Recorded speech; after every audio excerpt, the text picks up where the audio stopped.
বাইতে আইছি প্রায় 3 মাস হয়ে যেতেছে। কামাই সামাই করা হয় না, আইনতিও করা হয় না। তেন বাইরে দূরে খায়া খরচ করিয়া রুম ভাড়াটা দেয়া যাইতেছে দিন। কেউ বর্তমান এই পজিশন আছি, মানে খুললে কইবার হয় না কেউ রে। আজকালের দুঃখের মধ্যে তো যে কইছেন যে ফেসো করে কেউ লয়ে কইলে সবাই করে আশা আছি, এই ডরে কেউ লগে কইও না। এতনি কষ্ট আছি, একটা বার মনটাকে কান্দা নামার লাগিয়া একটা খবর লইবার লেগে তার সময়ও না। এ আপনারা ভাবতে ভাবতে আজকে পরে 3 মাস যাইতেছে গা। মানুষ তো দুনিয়াটার মধ্যে থাকে কত কিছুই করে, কেউ বাচ্চাও তো হ্যাঁ, কেউ হট করে মরিয়াও যা।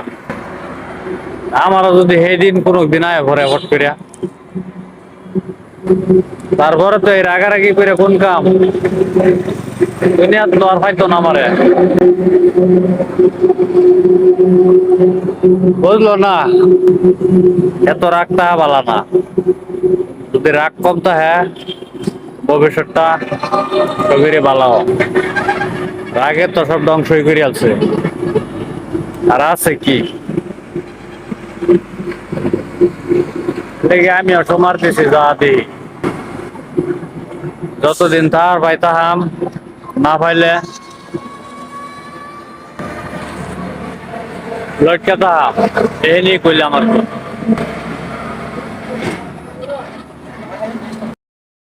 কইবার গেলে তো 2 দিনের দুনিয়া। দুনিয়াটার মধ্যে আল্লাহ সবকিছু বানাইছে, নিয়ম নীতি আল্লাহ সবের দিছে, ধন সম্পত্তি কেউ বানাইছে ভিখারি। এটা কোন পরীক্ষাত ফলাইছে যে সম্বলা মানে ধন সম্পত্তি বিলাইছে, এই সম্বলা বোধ আমি গেছিলাম না, নয় লেগে আমার গরিব বানাইতেছে।